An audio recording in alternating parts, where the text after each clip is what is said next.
Okay, everybody.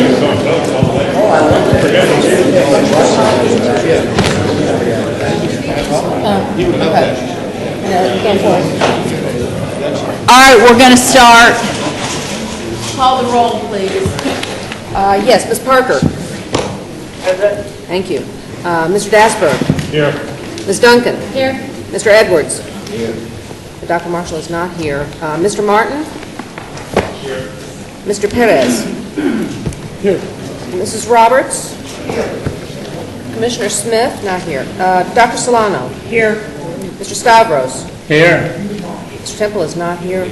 Mr. Tripp. Here. Dr. Zachariah. Yes. Madam Chair, you have a quorum. Okay, thank you very much.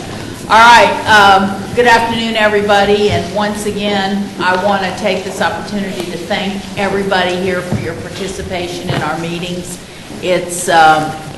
It wouldn't be worth having the meetings if we didn't have all of you here to be with us. Thanks very much to President Hitt and his outstanding staff here at USF for hosting. UCF, I'm so sorry.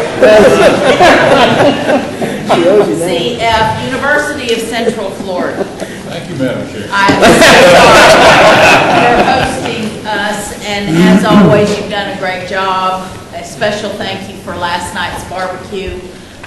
It was very nice, and it was very laid back and very relaxing, and I thought it was a really nice change from some of the things that we all have to attend, and so appreciate it. When we gathered last in March, we were at the midpoint of the legislative session and uncertain how it would end and worried about our budget. Then in our May telephonic board meeting, we were able to update you on the outcomes, and we have subsequently reviewed that again this morning in our budget committee, so we won't do that. But I do want to properly thank all of you who helped with all of our legislative agenda this year. And I heard so many complimentary things from legislators about the manner in which we all work together. And I want to thank all of you for that. It was very important, and I think it was very effective. We talked a little bit about that last night with Dr. Medique and Dr. Hitt in terms of medical education funding and how that all worked together, and then it ended up helping both University of Florida and USF as well. I said it right that time. But our board members, thank all of you who helped in the process, all of the university presidents, of course, and the staff, especially to our president and residents, John Delaney, all of the Board of Governors staff, our supporters with the Florida Chamber and the Council of 100, many of the ideas which kind of coincided together with ideas that came from them.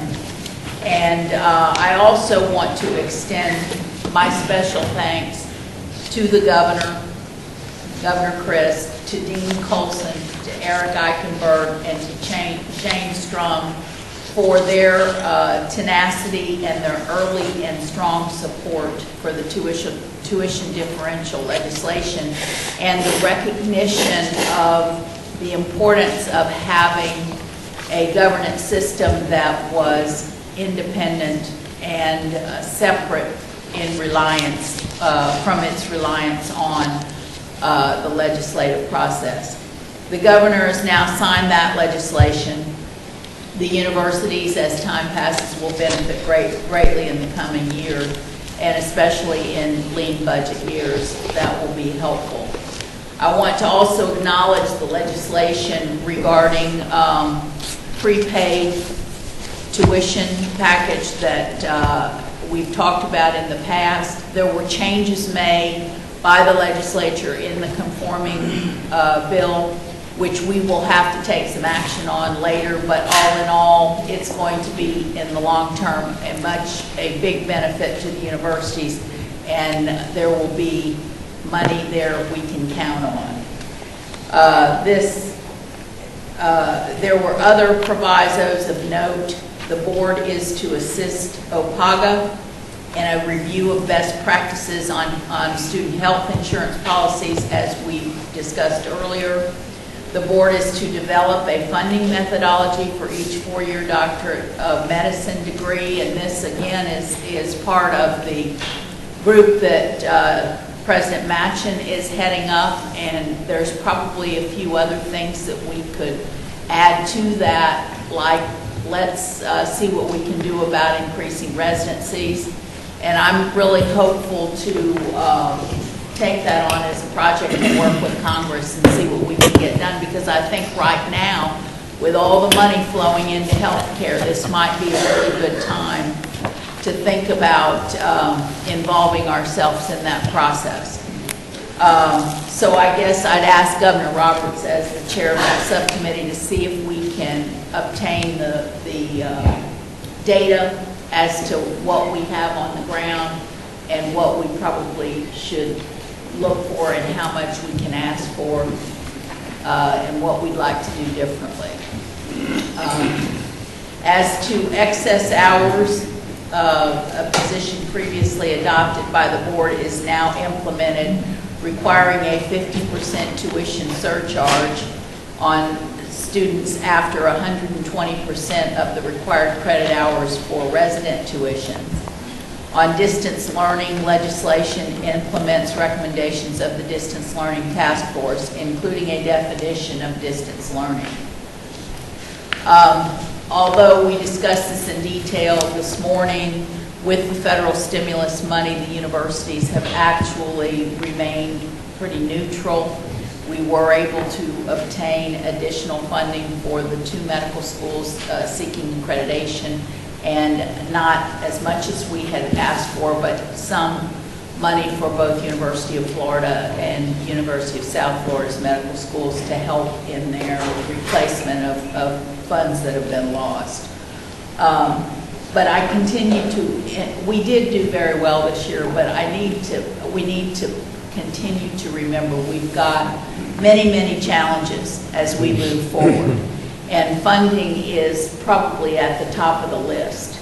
But most importantly is to be able to achieve that, it's going to be our job to continue with the message that we've started this year, the message that we delivered to our lawmakers this year, and we continue to do in our meetings, is how much the university system is key to the change or transformation of our economy, and the way the university system not only provides the graduates that are necessary to fill the jobs that we need in Florida's economy, but also produces the research and the innovation and the technology and developments that create new jobs. And we just heard in our March meeting, we had a kind of an overall update of commercialization activities to date. Today we've heard about the I-4 corridor and see the dynamism of that. And I believe that we need to be continuing to bring that message to the public and to showcase at each of our meetings and any time we have an opportunity the role of the university system in moving this state to a knowledge economy. The message resonated with the legislators this session. We were not viewed as just another agency asking for money, but as partners together in building a great state. As a matter of fact, I spoke to Florida Association of Colleges and Universities about 2-3 weeks ago, and I focused on this very thing and discussed the transition in our economy. And lo and behold, President Atwater came in unexpectedly and spoke to the group, and he almost gave the exact identical speech that I gave. And his message to us was that we were actually too nice, and that that we are a key to the economy and the health of the state, and that just because somebody says no on our first try, we shouldn't give up, that we've got to get back, that he as a leader is committed to the university system and the importance of it, and that we should keep up our messaging along those lines. But most importantly, right now, because the session is over, we have to be planning for what are we going to do when the stimulus money runs out and transitioning towards it. So a group of people in the Board of Governors office have been working on some ideas and testing those ideas around the state. We aren't 100% in a position to roll anything out, but we're getting pretty good acceptance, but it's mostly because we're carrying the right message, and we've got to all stay on that bandwagon. And so I invite all of you, all the universities, all the presidents, all the support people, all the university administrators and faculty to please work with us in any ideas that you have on how we can best transition ourselves to rebuilding the general revenue base and developing a situation where we will then have predictability going forward. That's the most important part. Because just because we can rebuild that base, we can't just stay there. We then have to have a process that has some predictability built into it, and that's what we're aiming for. So while we're developing, we're relooking at our strategic plan, at the missions and plans of each of the universities. We have to bear in mind the changes in the economy and in the kinds of things that we're going to bring to it, and how we can best optimize all of the creativity and innovation that we have in this system. And we need to build bridges with our colleagues in the private universities, because there's a lot of good there. And I think that the more hands we have working together, the better off we're going to be. I would like to also, in conjunction with this, initiate that accountability group, and let's just have it be a task force headed by Charlie Edwards, and have him work with TICO in the development of the accountability measures. And let's revisit all of the other ones that we've already done and try to package all this up. It's part of the message. And along with that, I think we need to take a look at the list that the board staff has developed that shows every accountability report that the universities or the board have to file, and try to somehow translate all of that information into one report that's filed one time, so that we don't have multiples of these things floating around that nobody reads. And I think that the one that's key, seems to be key, is how are we using this tuition, this extra tuition. And if we can use whatever model comes out for that and kind of build it into a format that would accommodate the rest of the stuff, I think we'd be a lot better off. And we do have, those things have been collected up. There is a graph for that, and so Charlie will figure out who else to be on that group with you and Tico, and if we have volunteers, speak to me afterwards, because I think it'd be an interesting one. And some of it is going to go to shared services. Some of these other things will go to shared services. So Andy, you should be on that too. Now let's talk about all the good things that happened at the end of the year. I mean, a few weeks ago, the Florida Student Association elected its new chair for the academic year. Unfortunately, we were expecting to see him as our newest governor, but he's off with his family on a very long planned vacation. It's John Barnes, who is from the University of North Florida.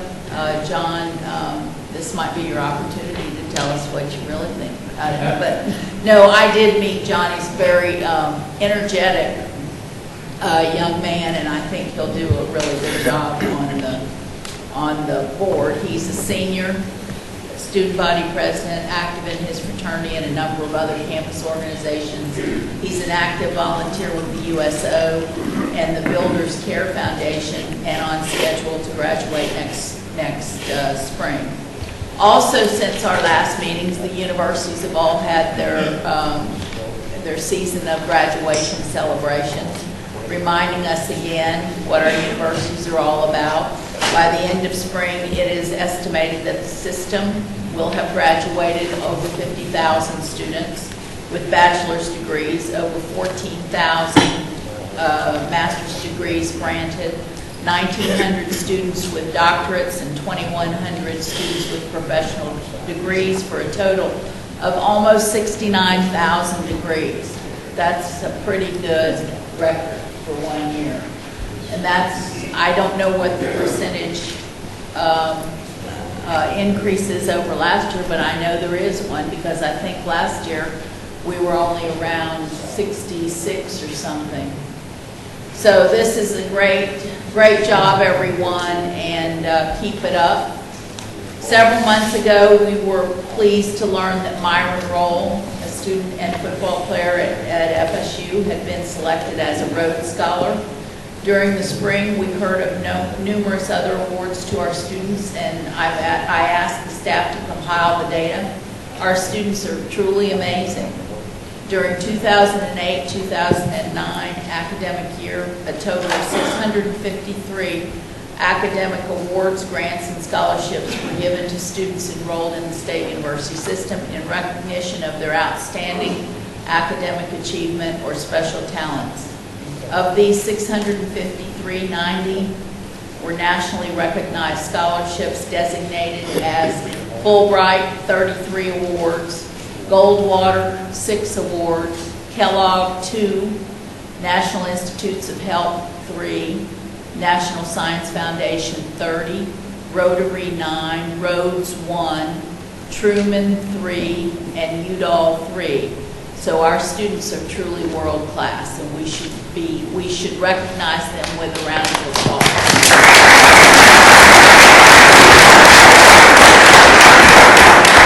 But while we were getting this information, we learned about a very special student here at UCF.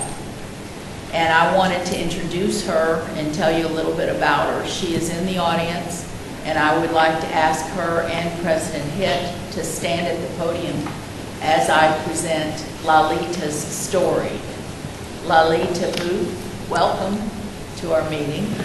And I just had the pleasure of meeting her over at lunch. You will be very surprised to hear her story. It's a compelling one. She was a repeat runaway. By the time she was 12 years old, she dropped out of high school and took nightly refuge behind the closest dumpster. Married at 17, she soon found herself a homeless, single mother with no income. Her life was in turmoil until, at the age of 23, she enrolled at Seminole Community College. After her graduation from Seminole Community College, she transferred to UCF, where she was a double major in finance and accounting with a 4.0 GPA. Because of her earlier struggles with poverty and homelessness, she founded the Lighthouse for Dreams Financial Literacy Project, a nonprofit program that teaches teens and children in foster care how to manage money. Her work with the program and her commitment to public service earned her recognition as the first UCF recipient of a 2008 Harry S. Truman Scholarship, one of the nation's most prestigious public policy awards. Lalita is a recipient of the 2006 Jack Kent Cook Foundation Undergraduate Transfer Scholarship, Glamour Magazine's Top 10 College Women of 2008, and the 2009 Jack Kent Cook Foundation Graduate Scholarship. This spring, she became a member of the Order of Pegasus, the highest honor UCF bestows on its student. She is an honors graduate from UCF in the spring of 2009, and she begins her master's study at Harvard this fall. She intends to focus on social entrepreneurship and nonprofit administration to make financial education more widely available to those in need. With her own finances and future well under control, Lolita is on her way to achieving her ultimate dream of attending Harvard Law School. Your story is so impressive and such an inspiration. So welcome, and please feel free to make a few comments. And President Hitt, would you like to make a few introductory remarks? Well, just a very few. You've done a great job of telling Lolita's story, Madam Chair. And I'm sure everyone in the audience can understand how very, very proud we are to have her as a graduate of our university.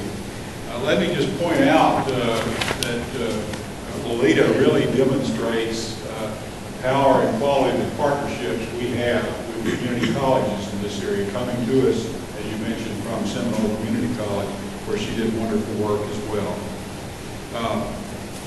We really do rejoice in Lolita's story. It's one of a young woman who's overcome a lot of challenges, really shown her mettle. I just have to say, though, that I'm sure she would join me in praising the faculty members at Seminole and here at UCF who have worked with her, really imparting to her not just knowledge, but wisdom, encouragement, and support. Lolita, we're so proud of you.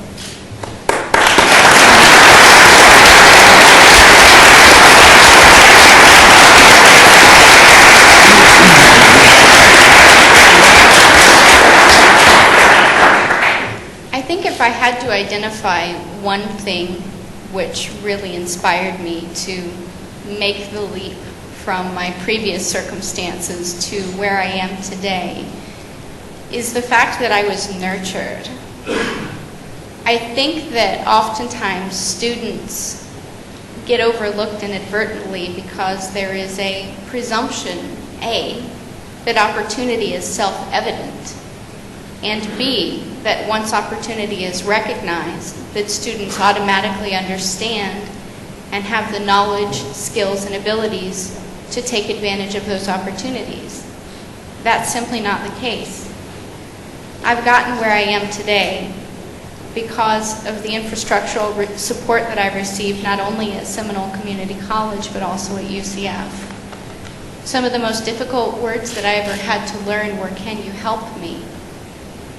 And I think that if we would like to see more of Florida's students really shine, to step up the level of involvement with Florida State University students and really see more students get to that level, it would be very beneficial to increase the availability and visibility of support services for students that are interested in really taking it up a notch. I think that UCF has really exemplified that strategy. UCF has got some amazing and outstanding scholars, and I think that that is in large part owing to the fact that I knew that on any given day I could walk down the hall and speak to one of my professors and say, "Can you help me? Can you help me with this scholarship application? Dean Wong, can you please help me figure out how not to cry in my training scholarship interview?" And that's been tremendously valuable. And I would like to express my deepest sense of gratitude and acknowledgement to the faculty here at UCF, to the faculty at Seminole Community College, and every single person who has helped me along the way. Thank you.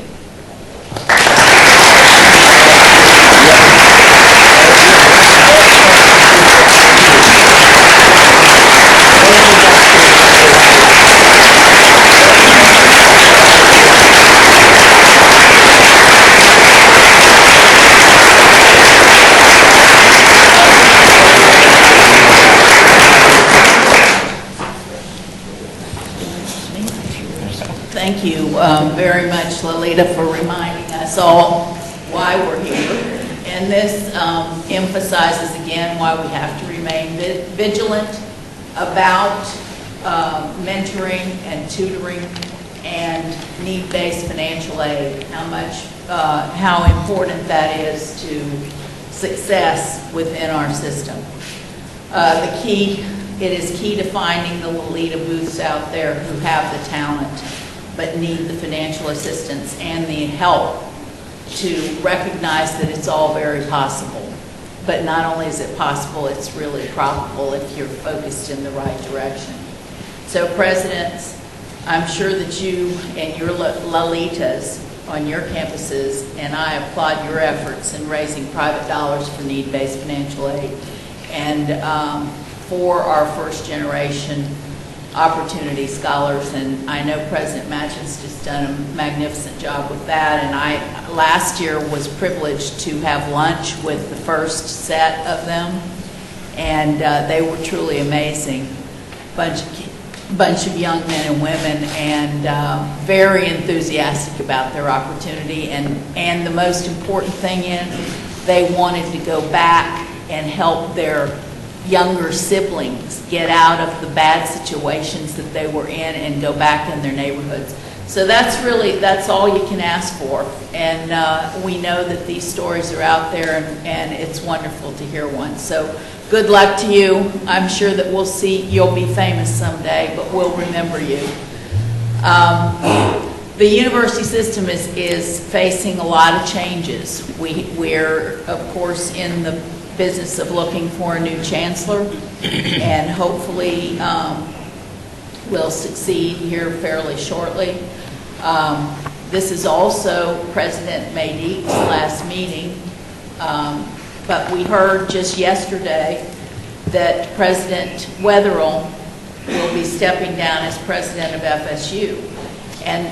But he's not here today, but I just want to say for the record, and maybe Larry, you can pass this on, that as president of FSU, we owe him a debt of gratitude and appreciation for the work that he's done there and for keeping us on our toes at all times. And he was truly devoted to FSU, and because of that made it a better place. And, you know, the other thing about President Wetherell is that we have to remember that he contributed so much to the community college system, both as president of Tallahassee Community College, and he also was involved in the ICUF,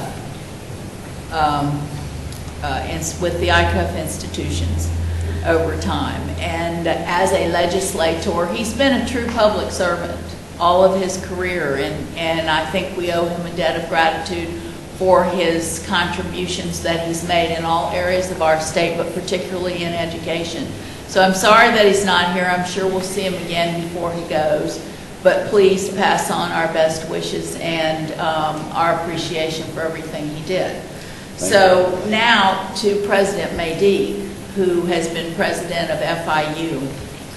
I would ask him to come to the podium with me, and as I walk, I will try to talk a little bit. President Maydeek has been president at FIU for 23 years, which kind of means, like, you know, he made the whole thing. But I think that it's really clear to say and true to say that he made the school, took the school several levels and turned it into a real research university, and he should be very proud of the things that he's done. And the campus is wonderful, it's beautiful. The fact that you have a medical school coming on, you've got a new law school that was immediately accredited, you have a cluster of your most important majors all together that allows for a lot of synergies among your programs. And you have literally changed the face of FIU.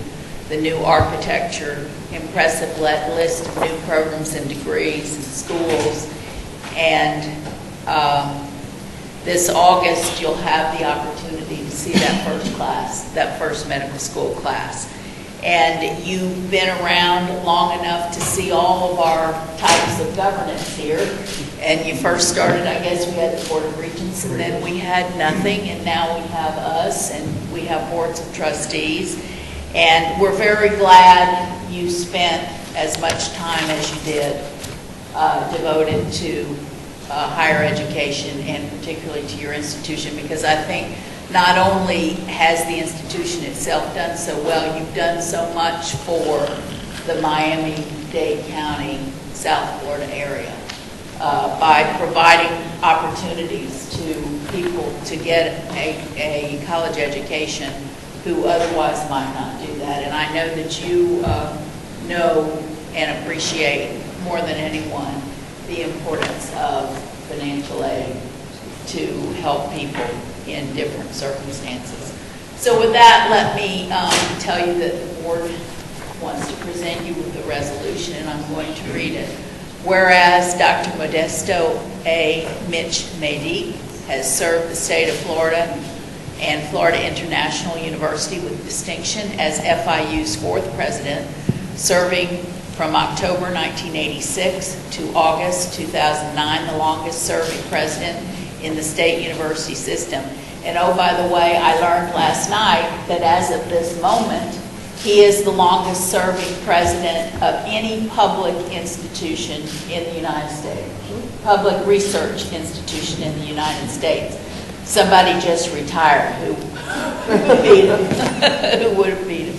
Whereas for more than 2 decades, Dr. Maydeek has provided an unyielding commitment to the university and imagined and realized Florida International University as a major research university, adding 22 new doctoral programs, including a College of Medicine approved by the Board of Governors and the Florida Legislature in 2006, growing research expenditures from $6 million to nearly $110 million, and achieving the highest research classification by the Carnegie Foundation. And whereas during President Maydeek's lengthy tenure, the physical space on the campus grew from about 2 million gross square feet to over 7 million square feet, adding buildings to house law, graduate business, architecture, education, life sciences, chemistry, and nursing programs, as well as student housing, parking garages, a presidential house, a football stadium, and a performing arts center, completely remaking the campus.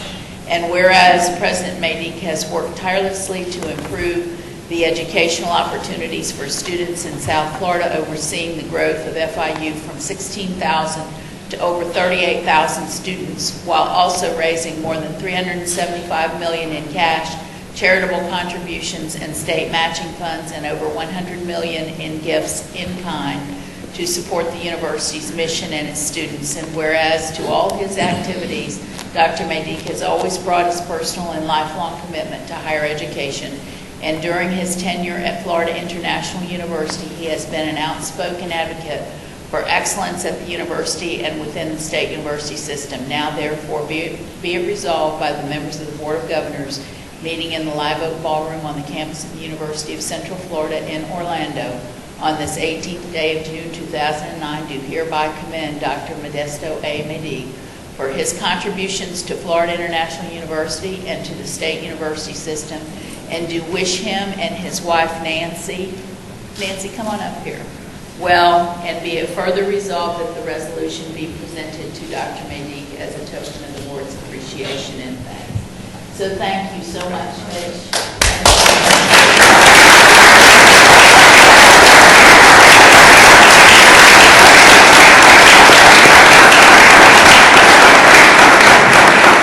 Thank you, Madam Chair. 23 years ago, I had a dinner at a restaurant in Miami with the Broderick Crawford of University Chancellors, Charlie Reed. And he asked me, will you stay 3 years? The reason he asked me whether I would stay 3 years because he knew that I would have been taking, or would take, a 90% drop in my income if I took the job. And he just couldn't believe that I would do this for any particular reason. So I said no. And he looked the way only Charlie Reed could look. Gotcha. You won't stay for 3 years. He thought this was some decorative augmentation, of my resume. I said, Charlie, I don't think I could do anything significant in less than 5 years. So he relaxed. And at some point shortly thereafter, I was appointed president of Florida International University. Since then, I started to make a count. I lost count over 100. I have worked with over 100 regents, members of the Board of Trustees, and now Board of Governors. An interesting assortment of individuals with diverse and exciting backgrounds. And I will tell you, I learned something from every one of them, and also over 30 presidents have been presidents of state university systems while I have been president, and I learned a great deal, from them also. I also worked with 2 acting and 4 regular chancellors, so 6 chancellors all told. And through both concurrence and divergence of opinion, I learned from the chancellors. Half the time through agreeing with them, half the time with advancing my cause in opposition to what they were thinking. I particularly want to thank a couple of people that are here. I want to thank you, Madam Chair, for making the motion to establish a medical school at FIU. That and the motion that was made in the Board of Regents many, many years ago, 37 years ago, to establish a university are the 2 seminal moments in the history of FIU. And I want to thank you, Chairman Roberts, for presiding the board at that time. Due to the fact that President Marshall couldn't be here, Governor Marshall, everyone around the table voted in favor of our medical school. I was lobbying him hard last night for that last vote. It was 16 out of 17. He told me, look, if I thought you needed my vote, I would have voted, for you, because I knew you had a majority of votes, so that was not an issue. I said, but I still want that last vote. And I was going to work him a little more today in the hopes that he would say, I'm going to change my vote, and it'll be 17-0. As to all the things that Chairman McDevitt very generously alluded to, I would only quote, excuse me, Yogi Berra. Yogi Berra said once, and he was at the Yankees, he said, a lot of good things happen when you hang around a long time. And I've hung around, a long time, and a lot of good things, have happened. As to the future, I'm going to be director of our Center for Leadership and professor of management. I have 3 journal articles that I'm working on. I'm working on a book on the subject of leadership. We have programs for CEOs, for middle managers, an MBA program, an MBA course on leadership. And hopefully, I've got this boat that I've had for a number of years, and other than one time when I went over close to Governor Nazareth's house, it hardly runs, because if you don't run those boats very often, they don't run. So hopefully I can have a chance to use it a little more. And I want to thank you, Governor Nazareth, for all the terrific advice that you have given me, over the years. And finally, I hope to have more time to spend with my 2 children, who I've lost acquaintance with, my 5 grandchildren, who one lives in Connecticut, 2 live in Connecticut, and 3 in Colorado, and haven't had much of a chance to spend time with them. And most of all, with my absolutely lovely, beautiful, talented wife. And we're celebrating. Our anniversary was technically yesterday, and we went to a barbecue here. But today is the real celebration of our anniversary. So on behalf of both of us, thank you very much for this great opportunity to serve the state of Florida. Thank you.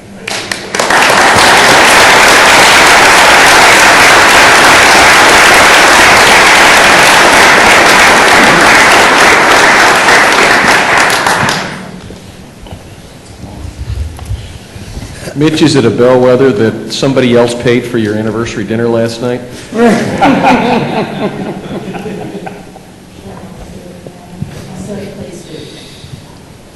Thank you. I'd like to just make a personal comment to President Medee.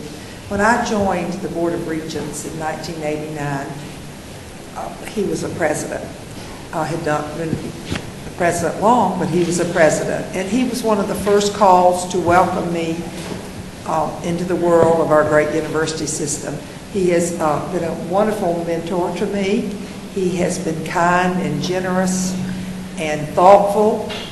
His leadership to the state goes beyond FIU. He's a brilliant man. He is a dedicated Floridian and a wonderful citizen of this country. He appreciates what our country can do, as he says, for an immigrant. He is a perfect example of what can happen for people who are well-educated and dedicated and have a strong purpose in their life. I admire you very much, Mitch, but you can't count me 3 times. You can't count me on the Board of Regents, the Florida Board of Education, and the Board of Governors. So you got to only count me 1 time if you're doing your 100 people.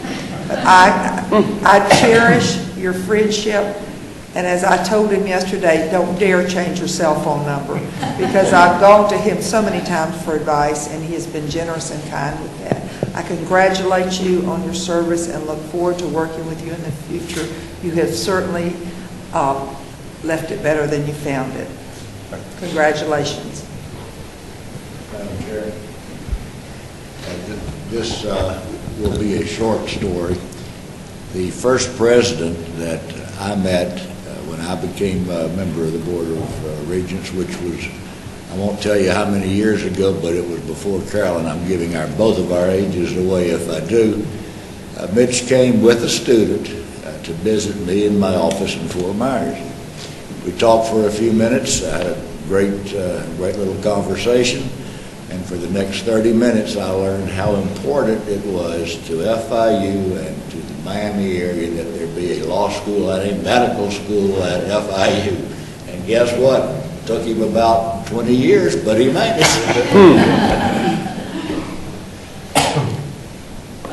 Governor Jasper. Yes. I have a viewpoint that's both from the Board of Governors perspective as well as Miami-Dade, and I'm familiar with all of the great contributions that Mitch has made to FIU and also to our community.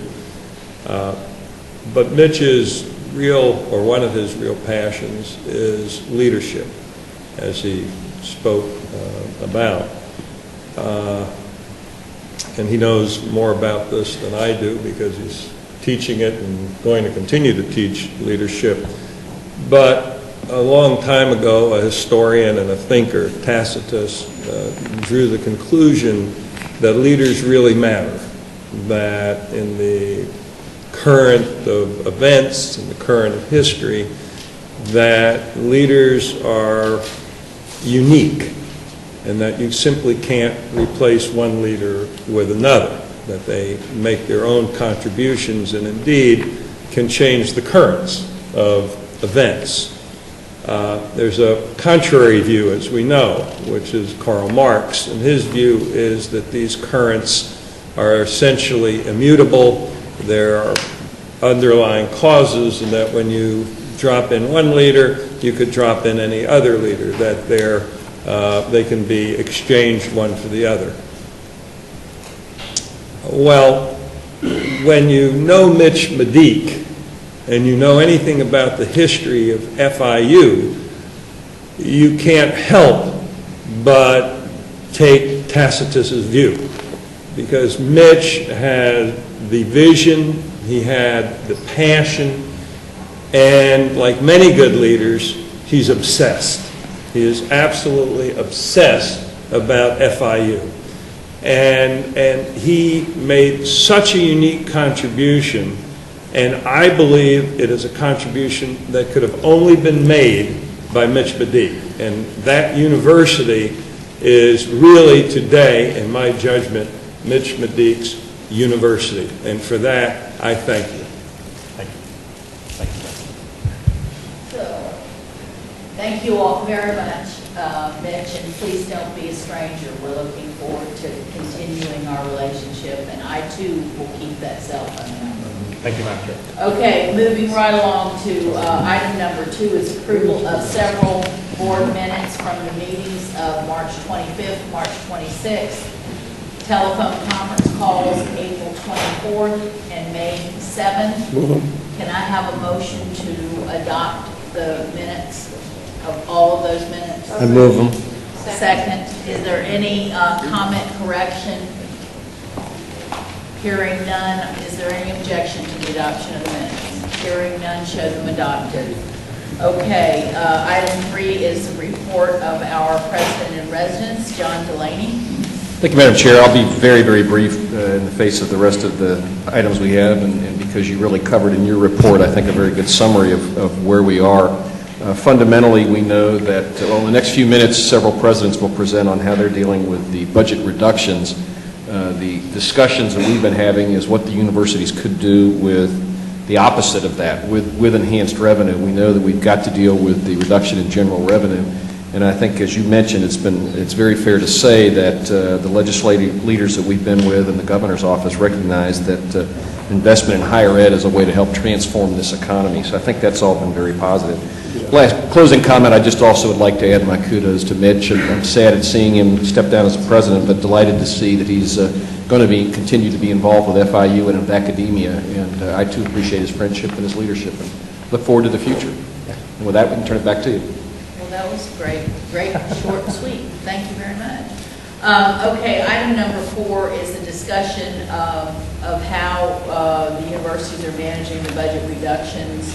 To help the board members understand how that's happening, I've invited presidents from different sized universities to tell us how they're managing their cuts. So I invited Presidents Matchin, Hitt, and Bradshaw to speak. Unfortunately, President Bradshaw has had to give a eulogy, so his provost, Ron Toll, is here in his place. But I invite all of the other presidents and members to join in this dialogue and let us know exactly what, add to it. But we didn't have time to let everybody give a pitch, but these are going to be representatives. So I think we're going to start off with President Matchin. Yeah. One of the we don't know whether you want the Cecil B. DeMille version of this or the Cliff Notes version, because it could go on and on. Probably Cliff Notes with yeah, plus. that's what I was hoping. There are a couple of points that need to be made as we enter this conversation. One, this is a 3-year story that's gone so far. And the universities in Florida have had to absorb cuts in aggregate much greater than I think any other system in the United States. Depending on whether you want to count the tuition and the offsets and the new money, you can get a number that's in aggregate over 20% of the general. Something? Yeah, John says it's higher than that even, but again, it depends on what you want to look at and how you look at it. But it's a serious ongoing problem for us, and it's made us take a longer look at how we're going to get out of it. So the university began its process in February by having a retreat with our boards of trustees to reaffirm our principles and our focus. And using that as our guide, we asked all the academic and administrative units proposed cuts in priority order, up to 10% per unit. We posted those on a website.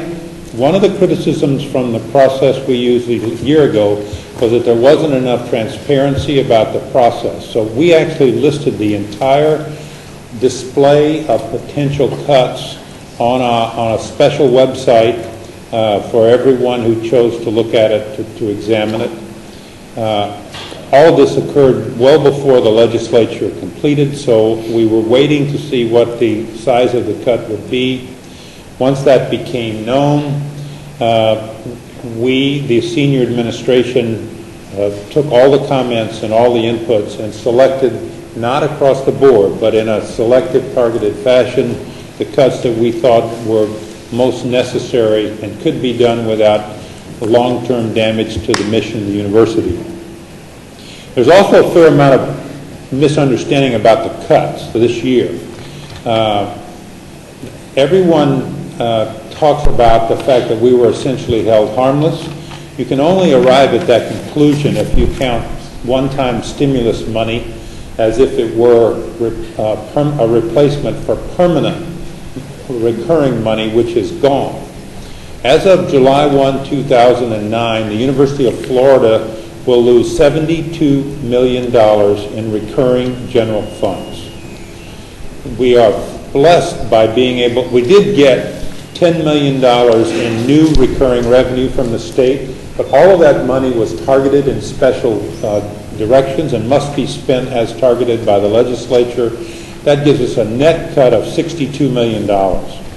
If you subtract the tuition, including the differential tuition, which we are doing, from that cut, that's another $21 million.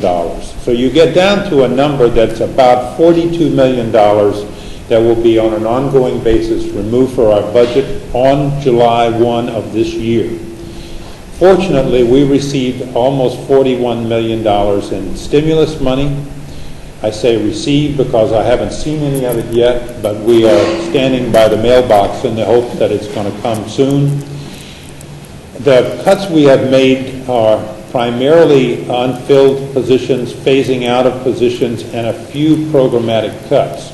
It will take over half of the stimulus money this year to handle the phase out of those programs. So the stimulus money's first call is to help us make the projected continuing cuts that we've identified.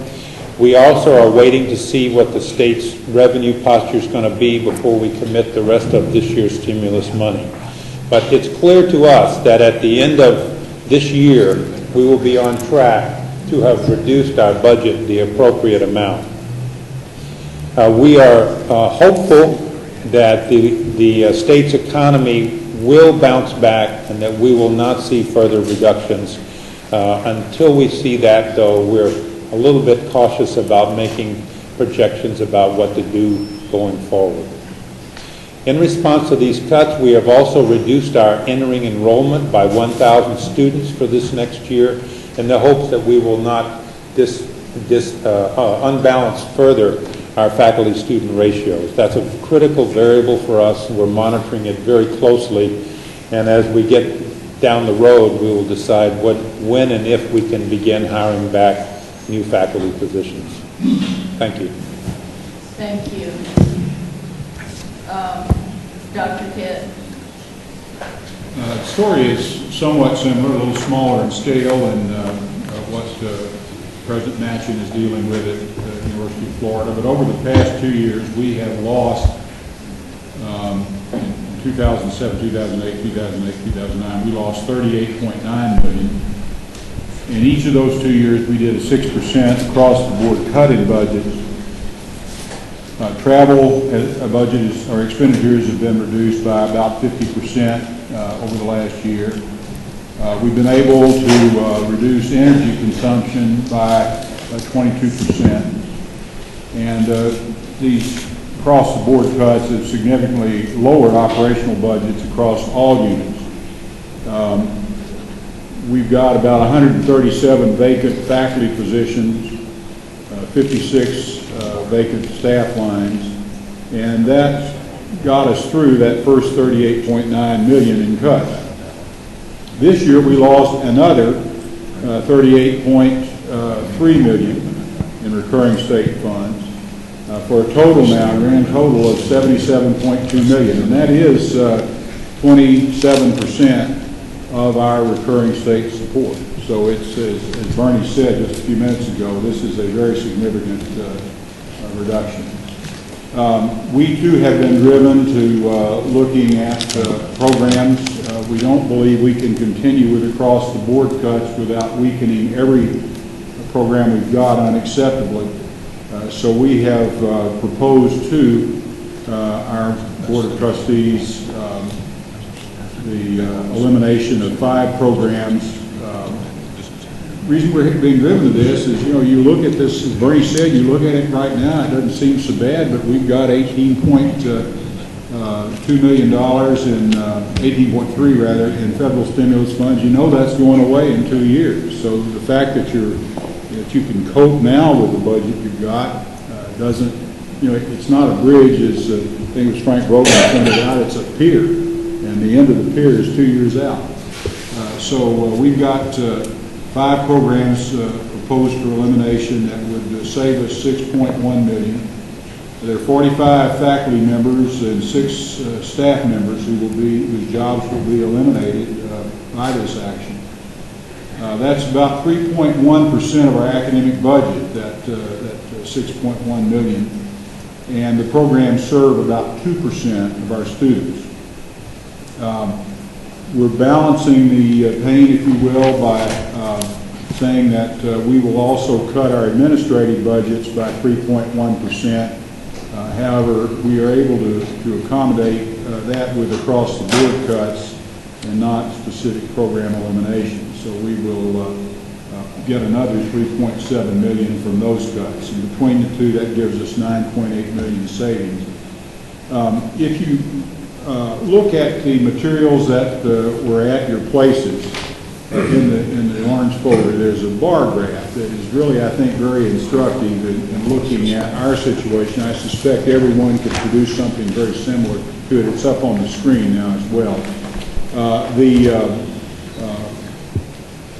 What you see there is the solid line that goes across the top is green, is our projected expenditures at current levels.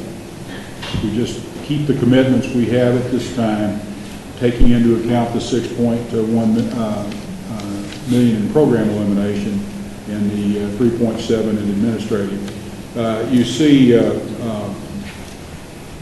that level of expenditure. Now, the stacked bar graph shows our estimate of income, and you can see that the blue on this graph, gray up there, represents recurring state funds.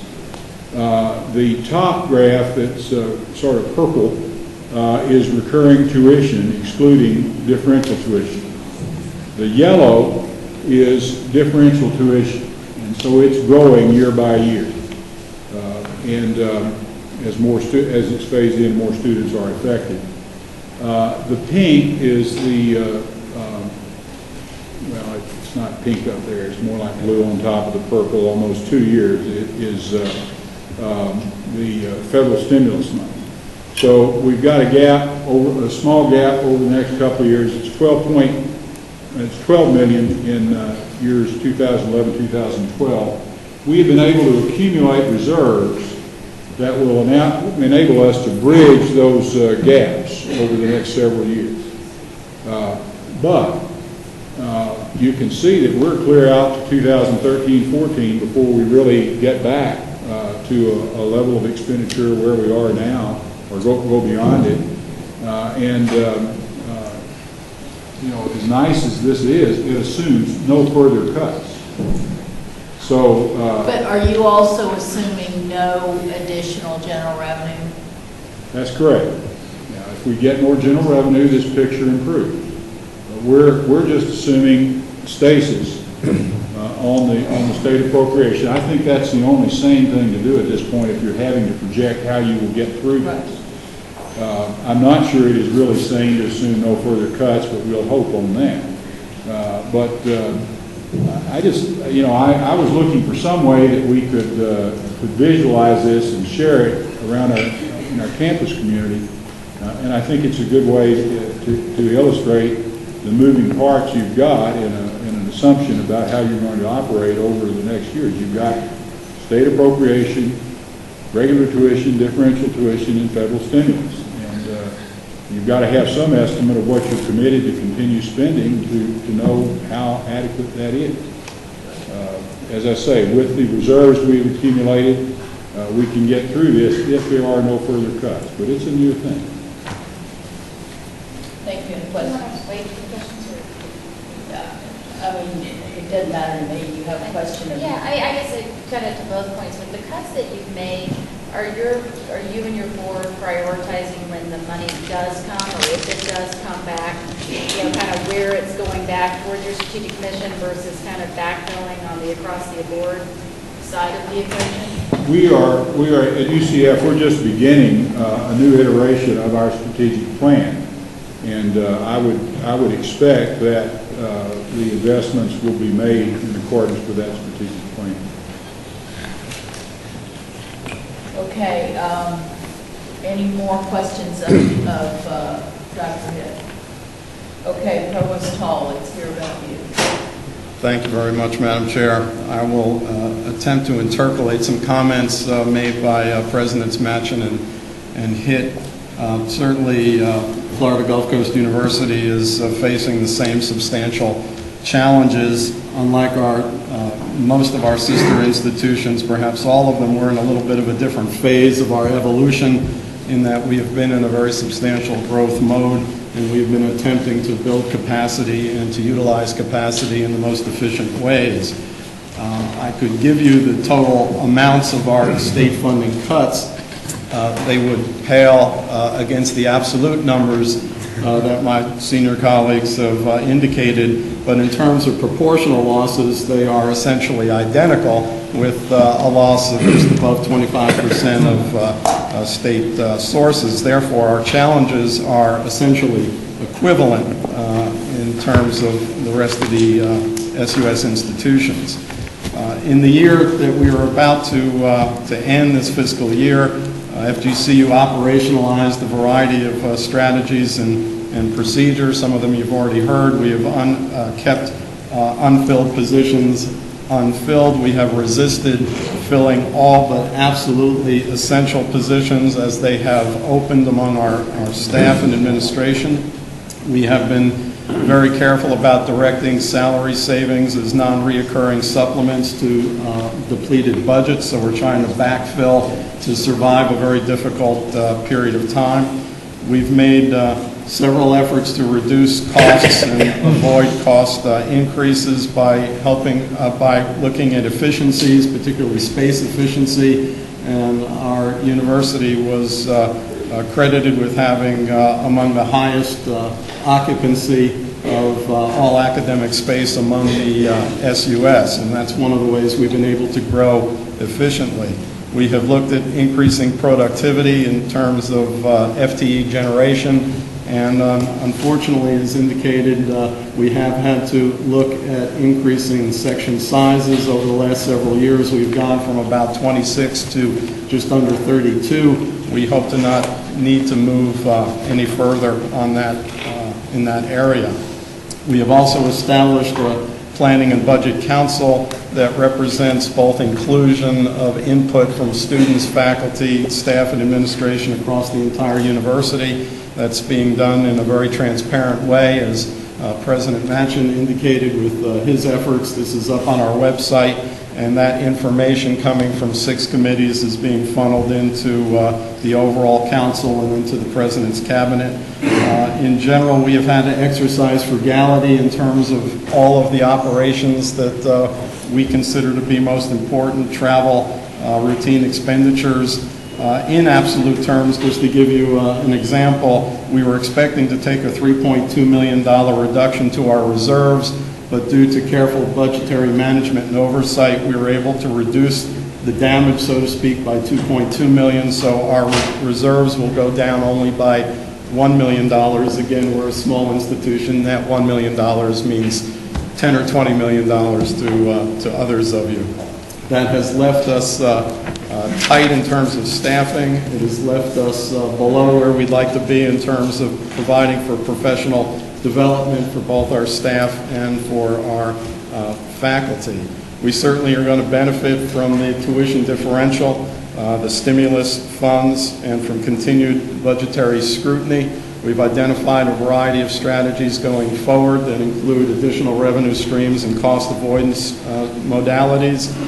We will be putting into effect convenience fees as well as the technology fee. We will be moving selected facilities costs to auxiliary and build those into building projects to take them off of E&G. We will again raise our thermostats and wear lighter clothing. This year we will begin to benefit from the generation of our own electric power from our photovoltaic solar array. For this year, we will save approximately $300,000. It will be a part year. When we are fully up and producing our own power, we will save close to $750,000 a year. We are building in passive solar thermal for hot water in our new residence halls, all of those sorts of things. As a young institution, it continues to be important for us to establish both our critical mass and our market identity. We appreciate the board's approval of our request to exceed the FDIC cap, and we do continue to grow cautiously and judiciously. Our retention rates are also increasing as we have very carefully and selectively added degree programs that allow students to stay at Florida Gulf Coast University rather than transferring to other institutions to complete degrees. It is essential to our funding model that we continue to grow in enrollment, and in that it has two components, FDIC as well as retention. The current budget environment continues to work against us and will cause us to do the following things. We will be depressing our growth rate, but that will reduce access. We will see larger waiting lists to enroll in our programs and also for our on-campus housing. We will be slowing the rate of addition of new degree programs. This will be denying the availability of education in high-demand areas, particularly health, care, science, the STEM areas, and education. We will need to slow some of our capacity additions in terms of both staff, faculty, and facilities growth. We will be needing to increase somewhat our reliance on adjunct faculty, and we will certainly be limiting salary increases and professional development opportunities, something we would prefer not to need to do. Going forward, our focus will stay on mission-critical goals and objectives. We will be protecting human capital. We will emphasize quality and ensure student success. We will continue to try to meet as best as we possibly can our community needs. We will continue to try to add capacity, and we will continue to attempt to grow, recognizing that we are in a difficult period of time. But again, for FGCU at this moment in time, we actually do more harm to our bottom line by not growing than by growing cautiously and under strict budgetary controls. Thank you, Madam Chair. Any questions? Do any of the rest of you have any comments you'd like to make? President Genchef, Larry, Abel, or Mitch McGee? I would just like to reiterate that ours is a very similar strategy, but we started about 3 years ago and really have done this over a longer period of time, but it's very difficult. Larry? It would only repeat others. Do you mean we've already read about it in the newspaper? President McGee? Yeah, the only thing I would say, Madam Chair, is we did something that is not that uncommon in business, but I don't think happens very much in universities. We really focused our strategy. And there's nothing like a hanging in the morning to call people's attention to the fact that times, are tough. And we said that health sciences and the environment and international were three areas that we were going to emphasize. We then developed a point system. We subjected every program at the university to this point system. And we asked the question, how well do you fit the strategy? And that is the strategy. Number two, how good are you in your return on investment? How good are you at raising money, at bringing in research, at cost-plus programs, at partnerships? And we coded that and gave them a certain number of points for that. Third, how costly are you? How much does it cost, to operate your program? And in the future, when you were requiring significant investments, we require a lot of investment at the negative. And finally, are you going to advance our PhD production, which we'd like to get up to a couple of hundred? In doing that, we basically shook out which were the programs that were contributing less to the overall direction of the university, and have cut 34 programs using that technique. We have 3 more to go that we haven't yet been able to fully educate and convince our board. So I think that's relatively common in business. It's not that common in the academy. Well, I appreciate everybody sharing your stories, and I feel your pain, and it's been a very difficult 3 years, that's for sure, and I'm hoping that the next 3 are on the upside. And I do want to emphasize and respond to something that Bernie said. We know you're not held harmless. We know that. We know that these stimulus dollars are non-recurring dollars, And that's why I was trying so hard to emphasize in my remarks how important it is for us to be working right now to figure out how we're going to replace those dollars and continue building on those replacements and build into that some predictability. I think that that's our next big project. It's very important, and I do believe that if we continue our economic development mission, both with our graduation rates and our research capabilities, that we're going to have some success. At least right now, they seem to be embracing that. So, I mean, please understand that this board is sympathetic and understanding, and we tried to do the best we could do with what they had to work with. And I guess from that perspective, we think we all did a very decent job, but there wasn't much to work with. But anyway, moving along, I understand that, yes. Might I make a comment or two with respect to the ways in which the universities are managing the budget cuts? As we all do, I certainly understand how difficult this is and that our universities are having to take some actions that they might otherwise wish that they didn't have to take.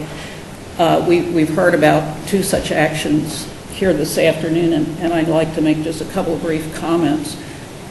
First, we've heard about the need for some to reorganize and eliminate academic units or programs.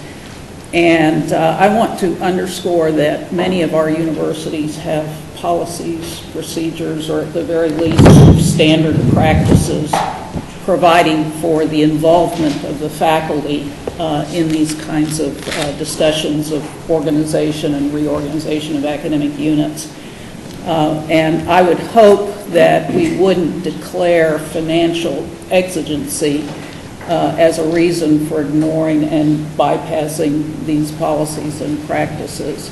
I think if a university is as large and as complex as the University of Florida can engage its faculty and its faculty senate in these kinds of decisions and discussions, as I know that they did, then there's no reason why our other universities can't do the same.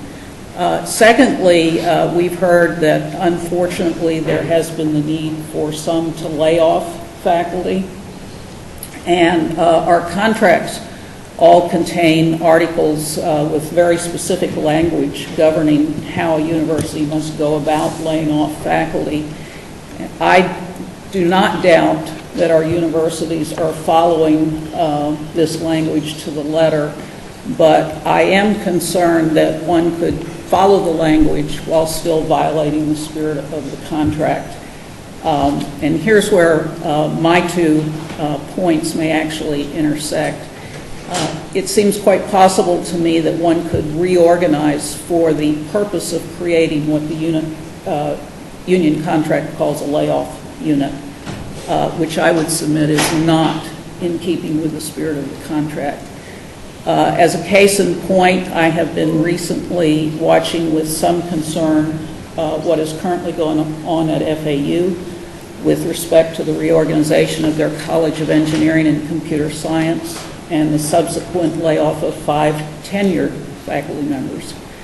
I will admit it's been difficult for me to get all of the facts in this case, so I'm not completely informed, but I know enough that at the moment I find the situation to be very suspect. It is up to the United Faculty of Florida to enforce the contract and ensure that these 5 faculty members at FAU receive due process. However, as the faculty member on this board, I would be remiss if I didn't point out that whenever faculty members are threatened, all of us must be concerned. We've talked a lot about kind of what I would call our new mission, and that is our universities being the engines for the economy in this state. It's the faculty who will enable our universities to become these engines.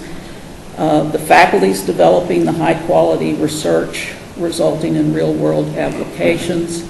In addition, it's the faculty who are doing the teaching and developing the talent and skills of our highly skilled workforce. Therefore, when our faculty is threatened, our mission itself is threatened, and I just felt compelled to point out that at least I'm watching, and I think it's incumbent on our board to watch as we navigate through these difficult times of making these cuts. Thank you, Governor Solano. I was just told that Representative Mueller is in the audience, who was a friend of higher education while he was in the legislature, and he was key to the establishment of the Research and Economic Development Investment Program that included the world-class scholars and additional funding for the Centers of Excellence, both of which are very much part of what we're talking about today. Are you here, Representative Mueller? Nice to see you. Thank you.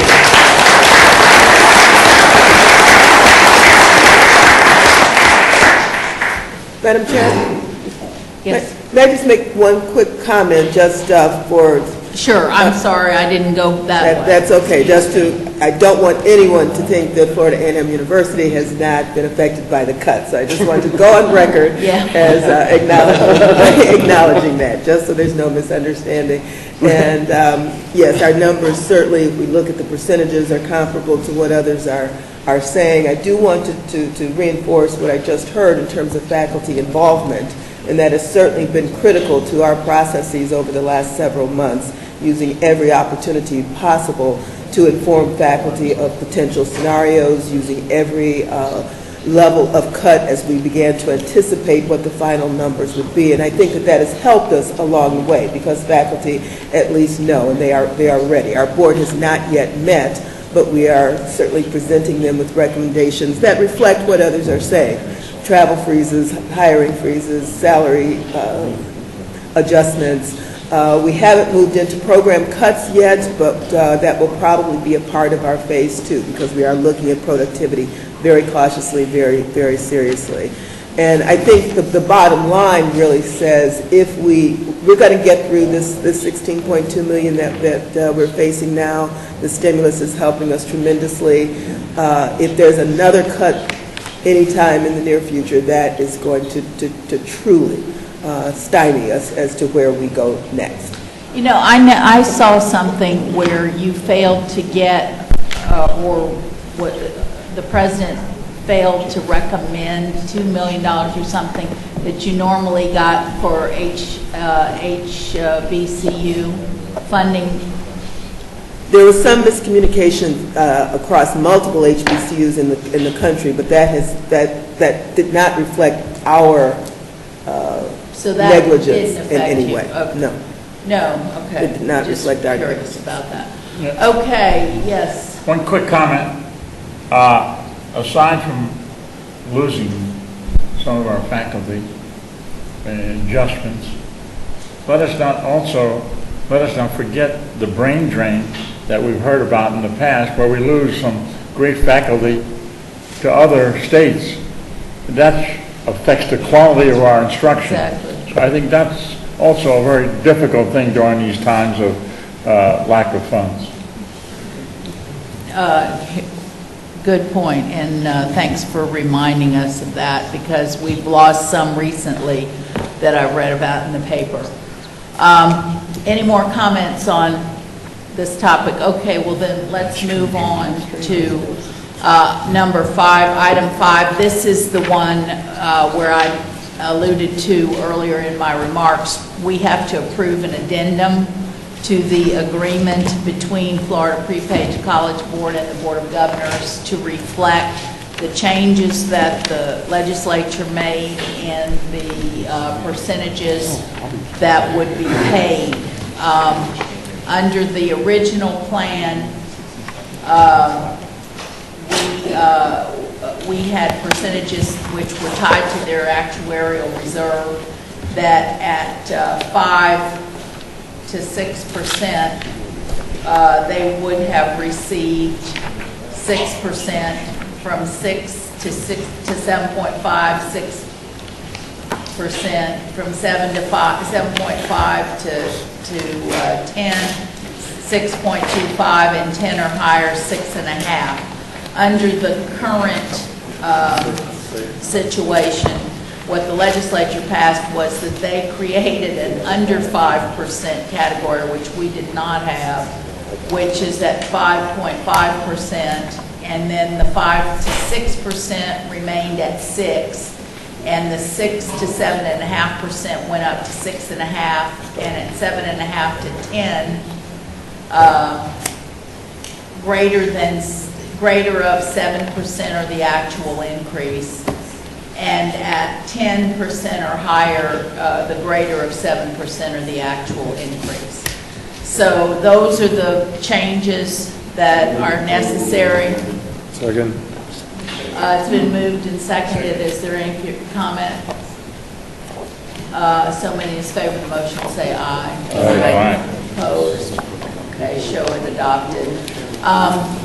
Part of this arrangement requires that we have a joint study committee, which is comprised of 3 members of the prepaid board and our board, the purpose of which is to recommend measures to the respective boards and the legislature for maintaining a cost-effective and financially sound prepaid program. And so since I have been heavily involved in this, and the current chair of prepaid is one of those 3 members, I'll be on it. But I would also like to appoint Governor Tripp and Governor Edwards to be the other 2 members on that study committee. So we need a motion now to appoint those members. Second. Second? There was second, okay. Is there any objection to that? Hearing none, show it adopted then. Okay, now we're moving on to the consent agenda. We need one motion. Move it. Second. All right, these are all rules that we've talked about. So it's been moved and seconded. Is there any objection to the motion? Hearing none, show the consent agenda adopted. All right, the next is committee reports, action items, and so on. Governor Perez, you're first.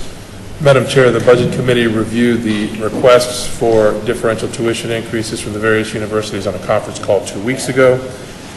After thorough review, the Budget Committee recommends adoption of each of the 11 state universities' differential tuition increases, as well as incorporating into that their plans that they set forth on metrics and mechanisms. Is that a motion? It is. To approve it. Is there a second? Second. Is there any discussion? Okay. Somebody in favor of the motion, say aye. Aye. Opposed? Show it adopted. And Madam Chair, we thank you for appointing the task force to continue to monitor not only those metrics, which we will be establishing and creating a report to the legislature in January, but also we'll be watching and developing procedures to ensure that the 30% of the differential tuition be directed towards need-based financial aid as required by the legislature. Item B, this morning in the Budget Committee, we approved items B and C, the notice of intent to amend Board of Governors Regulation 9.011, University Direct Support Organizations and Health Services Support Organizations. We move that. Second.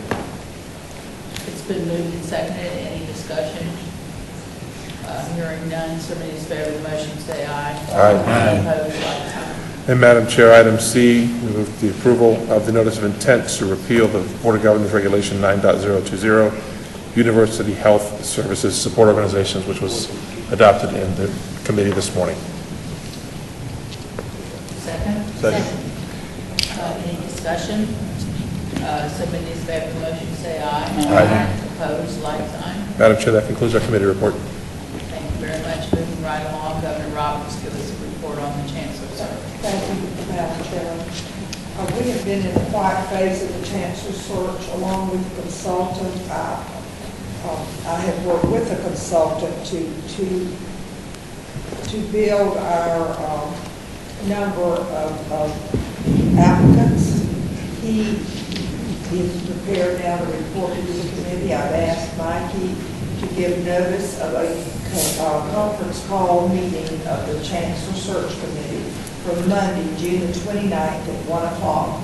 You will all be given the information on the number. We welcome everyone to listen to that. At that time, our consultant, Bill Fuck, will bring forward the names of the candidates who will decide as a committee who we will then invite for a face-to-face interview. The date of that interview will be determined the day of our meeting. I will announce when we will have the interviews.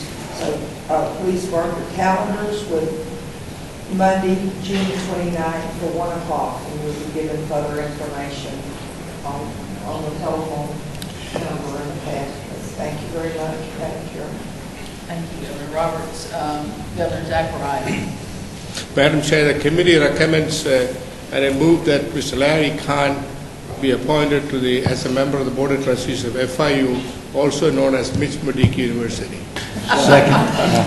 It's been moved and seconded, the appointment of Larry Kahn to the FIU Board of Trustees. Is there any discussion or comment? So many as favor of the motion say aye. Aye. Opposed, like sign. Okay. Any more? Do you have any further report? No, thank you. We approve that. Just say the committee approve the process. You want to make a motion for that? We don't need a motion, but just report on it. And also the committee also recommended that we use the same policy we use to the vetting process we use for the trustee for the FIU University, so that two of the members can vet the several applicants we'll be getting from the 11 public universities. Thank you. Any comment, anything anybody wants to say about that? Okay, Governor Duncan. Yes, we had a good update on our Veterans and Boots to Books program.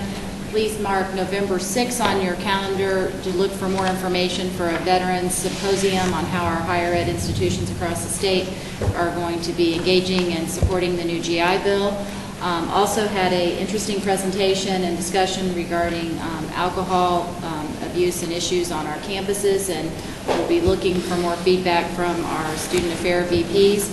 And then need to ask for your approval that was recommended out of the committee for notice of intent to adopt BOG Regulation 6.014 regarding student governments and their operations and trustee interaction, which I would move approval of. Second.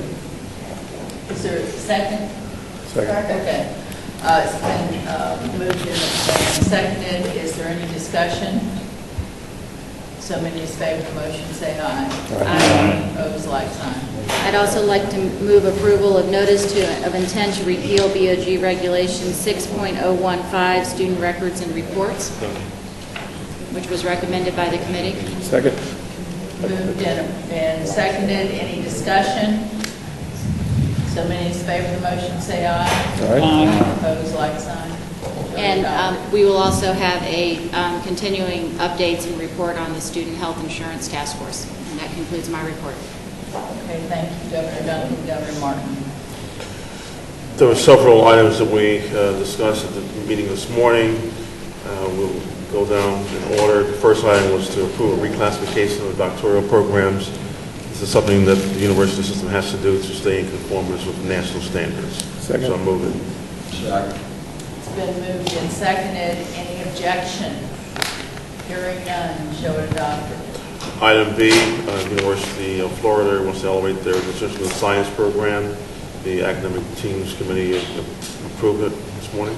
Second. Any discussion? Any objection? Hearing none, show it adopted. Item C is an approval of Florida State University for upgrading their sports management program, the PhD program. It was also approved by the committee as well. Second. Moved and seconded. Any discussion? Any objection? Hearing none, show it adopted. Item D is approval of a termination of the PhD program, University of Florida for educational psychology. It was also approved by the committee. Second. It's been moved and seconded. Any discussion? Any objection?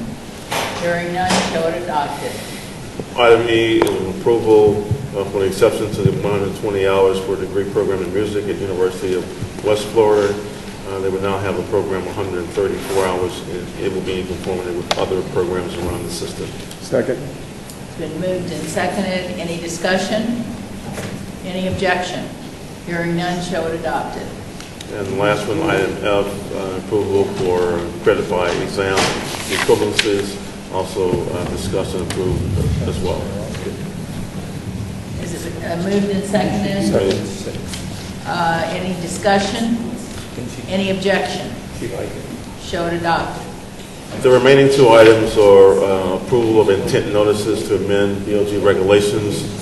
The first item is regulations 6.017, criteria for awarding baccalaureate degrees, was approved by the committee. Second.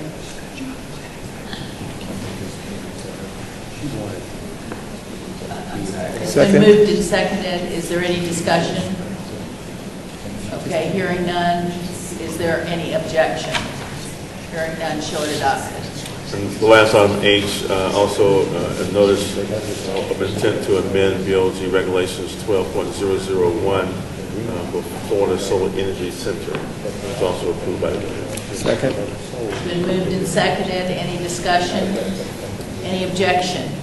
Show it adopted. Okay, Governor Parker. Madam Chair, I'll be filling in for Governor Parker. Her phone line was too uncertain to work with.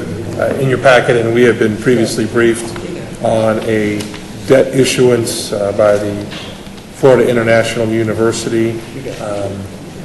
We've reviewed it. Division of Bond Finance has reviewed it, Madam Chair, and at this point in time, the Facilities and Real Estate Committee would like to move that we approve the resolution authorizing the issuance of debt by the Division of Bond Finance and the State Board of Administration of Florida to finance the construction of a parking facility at the Florida International University. Second. Is there any discussion?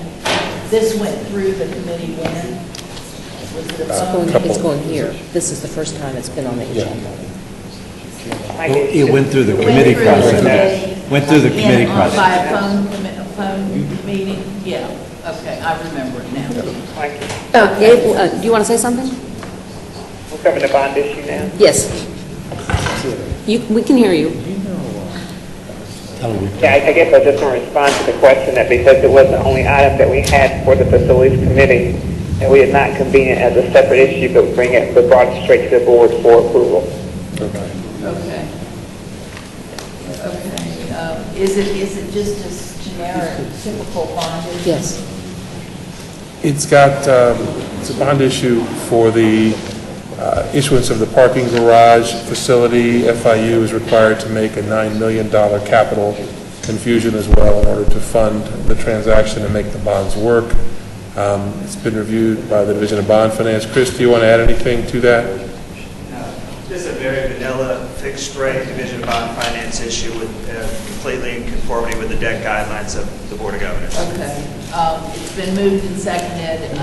Is there any further discussion? So many in favor of the motion say aye. Aye. Opposed, like sign. Okay, show it adopted. Governor Tripp.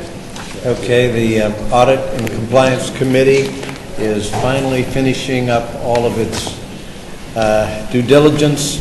We now have a charter for the Inspector General, and it was vetted throughout all the university systems, all of the Inspector Generals.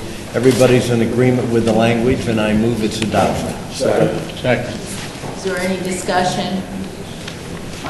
Okay, so many in favor of the motion say aye. Aye. Opposed, like sign. Okay, show it adopted.